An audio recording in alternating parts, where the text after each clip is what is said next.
Recording by Jason Mills.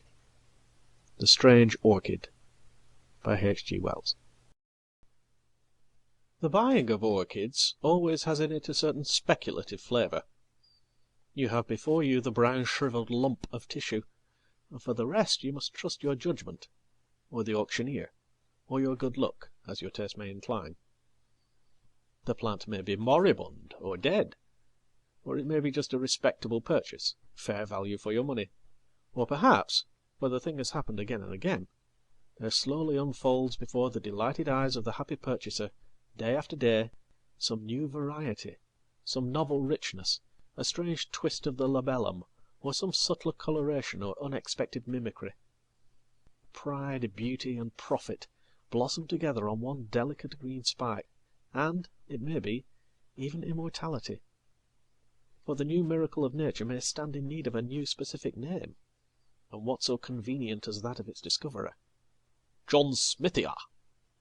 There have been worse names. It was perhaps the hope of some such happy discovery that made Winter Wedderburn such a frequent attendant at these sales. That hope, and also, maybe, the fact that he had nothing else of the slightest interest to do in the world. He was a shy, lonely, rather ineffectual man, provided with just enough income to keep off the spur of necessity, and not enough nervous energy to make him seek any exacting employments. He might have collected stamps or coins, or translated Horace, or bound books, or invented new species of diatoms. But as it happened, he grew orchids, and had one ambitious little hothouse. "I have a fancy," he said over his coffee, "that something is going to happen to me today." He spoke, as he moved and thought, slowly. "Oh, don't say that," said his housekeeper, who was also his remote cousin, for "something happening" was a euphemism that meant only one thing to her. "You misunderstand me. I mean nothing unpleasant, though what I do mean I scarcely know. Today," he continued after a pause, "Peters are going to sell a batch of plants from the Andamans and the Indies. I shall go up and see what they have. It may be I shall buy something good, unawares. That may be it." He passed his cup for his second cupful of coffee. "Are these the things collected by that poor young fellow you told me of the other day?" asked his cousin as she filled his cup. "Yes," he said, and became meditative over a piece of toast. "Nothing ever does happen to me," he remarked presently, beginning to think aloud. "I wonder why. Things enough happen to other people. There is Harvey. Only the other week, on Monday, he picked up sixpence. On Wednesday his chicks all had the staggers. On Friday his cousin came home from Australia, and on Saturday he broke his ankle. What a whirl of excitement, compared to me!" "I think I would rather be without so much excitement," said his housekeeper. "It can't be good for you." "I suppose it's troublesome. Still, you see, nothing ever happens to me. When I was a little boy I never had accidents. I never fell in love as I grew up. Never married. I wonder how it feels to have something happen to you, something really remarkable. That orchid collector was only 36, 20 years younger than myself when he died. And he had been married twice and divorced once. He had had malarial fever 4 times, and once he broke his thigh. He killed a Malay once, and once he was wounded by a poisoned dart. And in the end he was killed by jungle leeches. It must have all been very troublesome, but then it must have been very interesting, you know. Except perhaps the leeches." "I am sure it was not good for him," said the lady with conviction. "Perhaps not." And then Wedderburn looked at his watch. 23 minutes past 8. "I am going up by the 11:45 train, so that there is plenty of time. I think I shall wear my alpaca jacket, it is quite warm enough, and my grey felt hat and brown shoes. I suppose—" He glanced out of the window at the serene sky and sunlit garden, and then nervously at his cousin's face. "I think you had better take an umbrella if you are going to London," she said, in a voice that admitted of no denial. "There's all between here and the station coming back." When he returned he was in a state of mild excitement. He had made a purchase. It was rare that he could make up his mind quickly enough to buy, but this time he had done so. "There are Vandas," he said, "and a Dendrobe, and some Palaeonophis." He surveyed his purchases lovingly as he consumed his soup. They were laid out on the spotless tablecloth before him, and he was telling his cousin all about them as he slowly meandered through his dinner. It was his custom to live all his visits to London over again in the evening, for her and his own entertainment. "I knew something would happen today, and I have bought all these. Some of them, I feel sure, do you know, that some of them will be remarkable. I don't know how it is, but I feel just as sure as if someone had told me that some of these will turn out remarkable. That one," he pointed to a shriveled rhizome, "was not identified. It may be a Palaeonophis, or it may not. It may be a new species, or even a new genus. And it was the last that poor Batten ever collected." "I don't like the look of it," said his housekeeper. "It's such an ugly shape." "To me it scarcely seems to have a shape." "I don't like those things that stick out," said his housekeeper. "It shall be put away in a pot tomorrow." "It looks," said the housekeeper, "like a spider shamming dead." Wedderburn smiled and surveyed the root with his head on one side. "It is certainly not a pretty lump of stuff, but you can never judge of these things from their dry appearance. It may turn out to be a very beautiful orchid indeed. How busy I shall be tomorrow! I must see tonight just exactly what to do with these things, and tomorrow I shall set to work."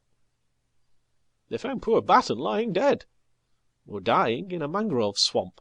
I forget which," he began again presently, "with one of these very orchids crushed up under his body. He had been unwell for some days with some kind of native fever, and I suppose he fainted. These mangrove swamps are very unwholesome. Every drop of blood, they say, was taken out of him by the jungle leeches. It may be that very plant that cost him his life to obtain. I think none the better of it for that." "Men must work, though women may weep," said Wedderburn with profound gravity. "Fancy dying away from every comfort in a nasty swamp. Fancy being ill of fever with nothing to take but chlorodyne and quinine. If men were left to themselves they would live on chlorodyne and quinine. And no one round you but horrible natives. They say the Andaman Islanders are most disgusting wretches. And anyhow they can scarcely make good nurses, not having the necessary training. And just for people in England to have orchids." "I don't suppose it was comfortable, but some men seem to enjoy that kind of thing," said Wedderburn. "Anyhow, the natives of his party were sufficiently civilized to take care of all his collection, until his colleague, who was an ornithologist, came back again from the interior, though they could not tell the species of the orchid, and had let it wither. And it makes these things more interesting. It makes them disgusting. I should be afraid of some of the malaria clinging to them. And just think, there has been a dead body lying across that ugly thing. I never thought of that before. There! I declare I cannot eat another mouthful of dinner. I will take them off the table, if you like, and put them in the window-seat. I can see them just as well there." The next few days he was indeed singularly busy in his steamy little hothouse, fussing about with charcoal, lumps of teak, moss, and all the other mysteries of the orchid cultivator. He considered he was having a wonderfully eventful time. In the evening he would talk about these new orchids to his friends, and over again he reverted to his expectation of something strange. Several of the Vandas and the Dendrobium died under his care, but presently the strange orchid began to show signs of life. He was delighted, and took his housekeeper right away from jam-making to see it at once, directly he made the discovery. "That is a bud," he said, "and presently there will be a lot of leaves there, and those little things coming out here are aerial rootlets. They look to me like little white fingers poking out of the brown. I don't like them," said his housekeeper. "Why not?" "I don't know.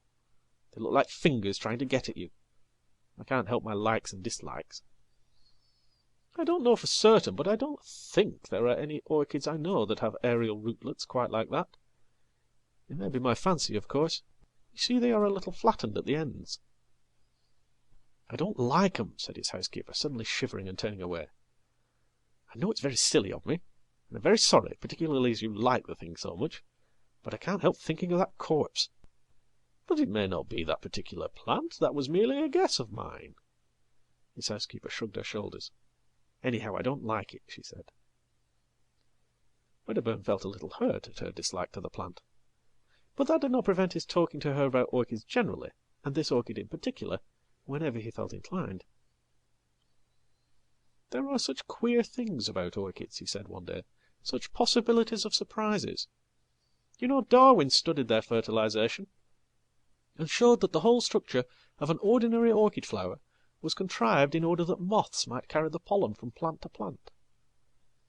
Well, it seems that there are lots of orchids known, the flower of which cannot possibly be used for fertilization in that way. Some of the cypripediums, for instance. There are no insects known that can possibly fertilize them, and some of them have never been found with seed. But how do they form new plants? By runners and tubers and that kind of outgrowth. That is easily explained. The puzzle is, what are the flowers for? Very likely," he added, "my orchid may be something extraordinary in that way. If so, I shall study it. I have often thought of making researches as Darwin did, but hitherto I have not found the time, or something else has happened to prevent it. The leaves are beginning to unfold now. I do wish you would come and see them." But she said that the orchid house was so hot it gave her the headache. She had seen the plant once again, and the aerial rootlets, which were now some of them more than a foot long, had unfortunately reminded her of tentacles reaching out after something, and they got into her dreams, growing after her with incredible rapidity, so that she had settled to her entire satisfaction that she would not see that plant again, and Wedderburn had to admire its leaves alone. They were of the ordinary broad form, and a deep glossy green, with splashes and dots of deep red towards the base. He knew of no other leaves quite like them. The plant was placed on a low bench near the thermometer, and close by was a simple arrangement by which a tap dripped on the hot water pipes and kept the air steamy. And he spent his afternoons now with some regularity, meditating on the approaching flowering of the strange plant. And at last the great thing happened. Directly he entered the little glass house, he knew that the spike had burst out, although his great Palaeonophis lowi hid the corner where his new darling stood. There was a new odour in the air, a rich, intensely sweet scent that overpowered every other in that crowded, steaming little greenhouse. Directly he noticed this, he hurried down to the strange orchid, and behold, the trailing green spikes bore now 3 great splashes of blossom, from which this overpowering sweetness proceeded. He stopped before them in an ecstasy of admiration. The flowers were white, with streaks of golden orange upon the petals. The heavy labellum was coiled into an intricate projection, and a wonderful bluish purple mingled there with the gold. He could see at once that the genus was altogether a new one. And the insufferable scent! How hot the place was! The blossoms swam before his eyes. He would see if the temperature was right. He made a step towards the thermometer. Suddenly everything appeared unsteady. The bricks on the floor were dancing up and down. Then the white blossoms, the green leaves behind them, the whole greenhouse seemed to sweep sideways, and then in a curve upward. At 4:30 his cousin made the tea, according to their invariable custom. But Wedderburn did not come in for his tea. "He is worshipping that horrid orchid," she told herself, and waited 10 minutes. His watch must have stopped. I will go and call him. She went straight to the hothouse, and, opening the door, called his name. There was no reply. She noticed that the air was very close, and loaded with an intense perfume.